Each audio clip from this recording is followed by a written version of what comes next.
Այլևս ոչ մի ներկայացում, փակել են դահլիճը, հանդիսատեսը չի մտնում թատրոն։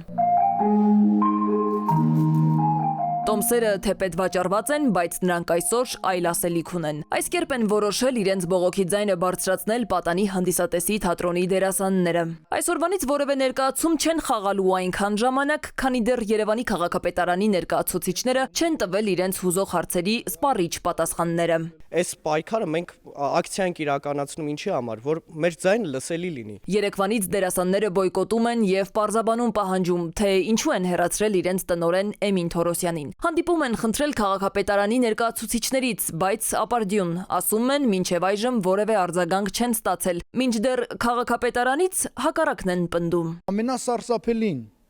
ամենամեծ սուտը գրված է, որ պատանի հանդիսատեսի թատրոնի կոլեկտիվը հրավիրված է եղել քաղաքապետարան եւ նրանք չեն բարեհաճել գալ հանդիպման։ Բարձրաձայն ասում եմ, սուտ է։ Թատրոնի աշխատակիցներն ասում են, տնօրենին աշխատանքից ազատելը պատճառաբանում են նրանով, որ նա շատ հրավիրատոմսեր է տվել քաղաքացիներին։ Ինչի պիտի մենք մամուլից իմանանք, որ մեր տնօրենին հեռացրել են։ Էլ հնարավոր չի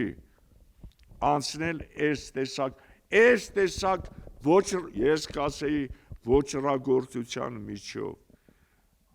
Տնօրենին հանել նրա համար, որ թոշակառուին ոչ թե 3 տոմս է, որ հասնում են ընդամենը, այլ 4 տոմս է տվել։ Մտավախություն ունեն, որ իրենց տնօրենից հետո թատրոնի ճակատագիրը գուցե եւ խեղվի։ Գեղարվեստական բովանդակությունը խաղացանկը չփոխեն, անհանգիստ են արտիստները։ Նշենք, որ քաղաքապետարանից նախորդին տեղեկացրել էին, որ բարելավելու են թատրոնի շենքային պայմանները, տեխնիկական վերազինում են կատարելու եւ այդ հիմնանորոգման աշխատանքների ընթացքում թատրոնի անձնակազմին գործուղելու են մարզային հյուրախաղերի, ապահովելով թատրոնի զբաղվածությունը։ Իսկ այս պահին արդեն թատրոնը ժամանակավոր պաշտոնակատար ունի։ Գոռ Մարգարյանն է, նա աշտարակի դրամատիկական թատրոնի գեղարվեստական ղեկավարն էր։ Սվետլանա Ավդիշյան, Զոհրաբ Քարամյան, ժամը լրատվական։